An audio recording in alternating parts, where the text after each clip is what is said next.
I still remember the sound of the rain that night. Not loud, not gentle, just steady, like it was tapping on the window, warning me that something was about to change. They say your heart knows the truth before your mind does. Mine did that night. I held my phone in my hand, staring at a message not meant for me. Can't wait to see you again tonight.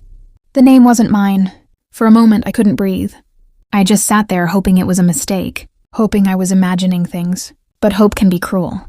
It keeps you standing in a storm, waiting for the rain to stop, when the clouds have no plans to move. I realized then I wasn't just being lied to.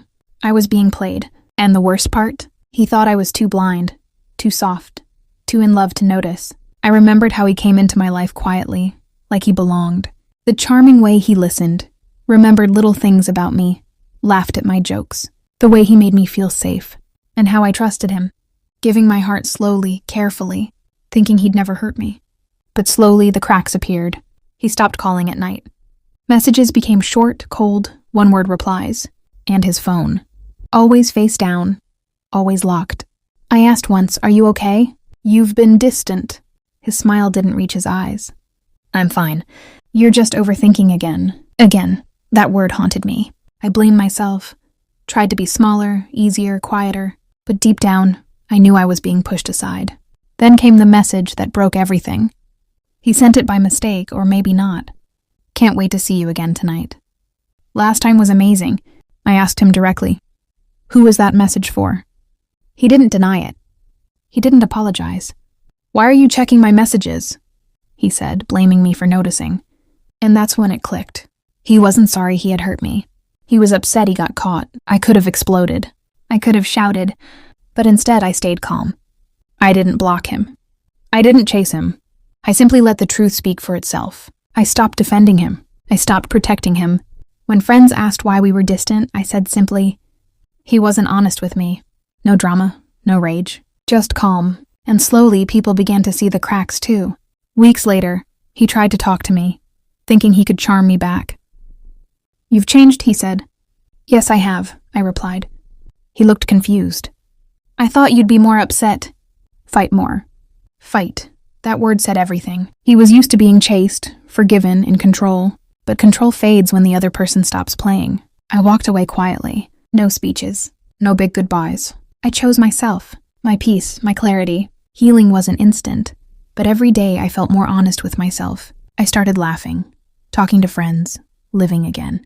His place in my life grew smaller. Not because he was less important, but because I became more important to myself. Here's the truth I want anyone listening to know.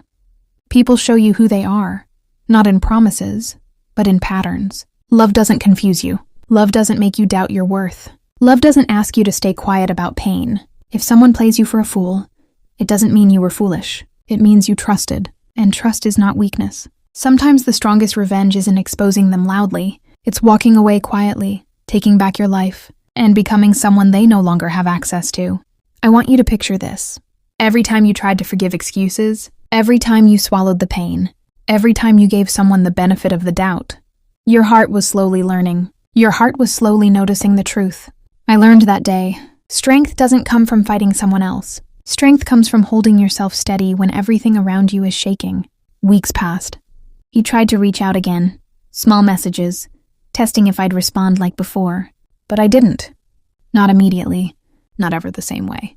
I had stopped being the person who defended him. I had stopped being the person who explained his mistakes to everyone else. I had stopped protecting him from his own actions. I started living again. I went for walks I had skipped. I laughed at jokes I ignored. I reconnected with friends I hadn't seen in months. I rediscovered parts of myself I thought I'd lost.